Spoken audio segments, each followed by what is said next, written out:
Serial Kitab Tauhid bagian 52. Bahaya sikap ghulu, berlebih-lebihan.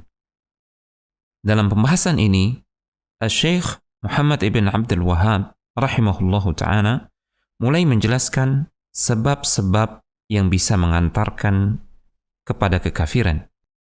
Dan beliau memulai membahas sebab yang pertama, yaitu sikap ghulu atau sikap berlebih-lebihan terhadap orang-orang saleh. Beliau rahimahullahu ta'ala menukil firman Allah subhanahu wa ta'ala dalam surat An-Nisa ayat 171. Ya ahlal kitab la taghlu fi dinikum. Wahai ahlul kitab, janganlah kalian bersikap ghulu dalam agama kalian. Ghulu yang dimaksudkan dalam ayat ini adalah sikap berlebihan di dalam memberikan pengagungan, baik dengan ucapan maupun keyakinan, serta sikap melampaui batasan yang Allah subhanahu wa ta'ala tetapkan.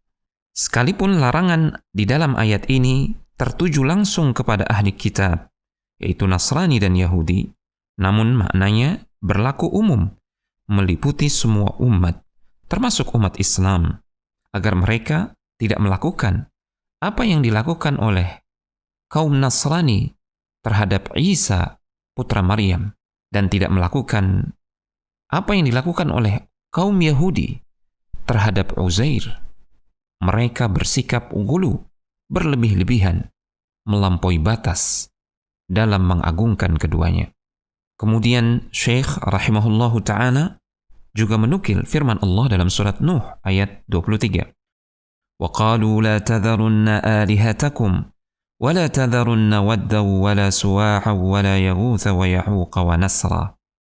Dan mereka, kaum Nabi Nuh, mengatakan, jangan sekali-kali kalian meninggalkan sesembahan-sesembahan kalian, dan jangan sekali-kali kalian meninggalkan penyembahan kepada Wad, Suwa', Yaguth, Ya'uq, dan Nasr. Ibnu Abbas radhiyallahu ta'ala anhuma menafsirkan ayat ini. Mereka adalah nama orang-orang saleh dari kaum Nabi Nuh alaihi salam. Tatkala mereka semua telah wafat, maka syaitan datang membisikkan kepada kaumnya, dirikanlah patung-patung di tempat-tempat dahulu mereka bermajlis di sana.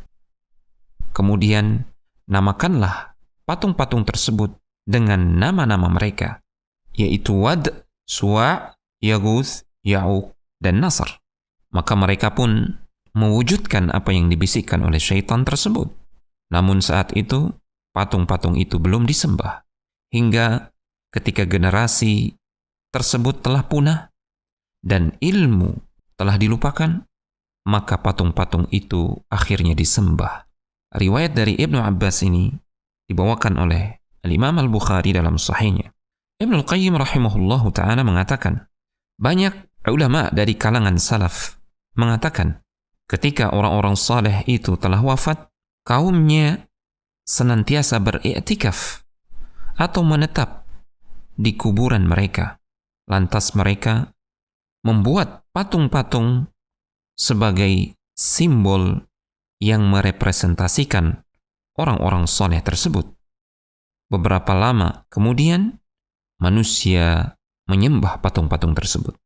Riwayat ini menunjukkan bahwa perbuatan ghulu atau sikap berlebih-lebihan dalam mengagungkan orang-orang saleh merupakan sebab yang akan mengantarkan kepada penyembahan mereka.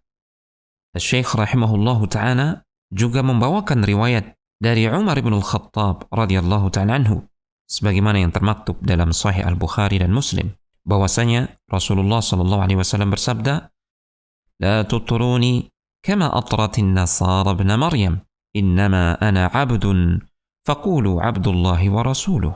Janganlah kalian memuja aku melampaui batas, sebagaimana kaum Nasrani telah memuja Isa putra Maryam secara melampaui batas. Sesungguhnya aku adalah hamba Allah subhanahu wa ta'ala. Maka katakanlah oleh kalian, aku ini adalah Abdullah, hamba Allah, wa rasuluhu, dan rasulnya. Rasulullah sallallahu alaihi wasallam melarang perbuatan ghulu terhadap beliau sendiri. Beliau tidak ingin diangkat ke derajat yang melampaui batasan yang Allah telah tetapkan.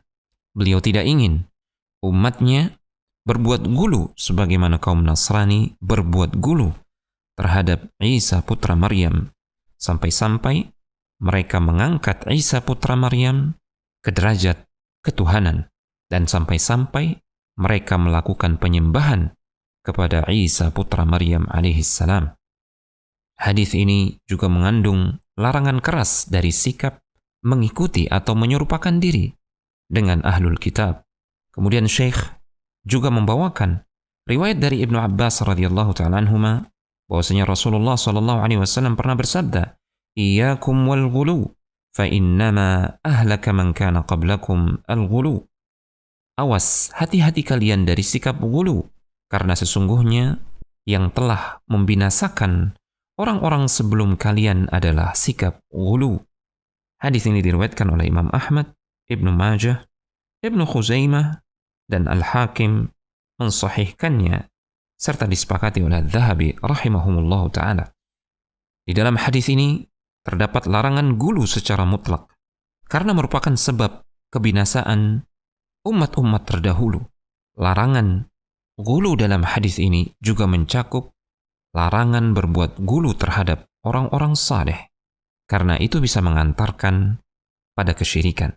Dalam riwayat Muslim dari sahabat yang mulia Ibnu Mas'ud radhiyallahu ta'ala anhu, Rasulullah sallallahu alaihi wasallam bersabda, "Halakal mutanatti'un."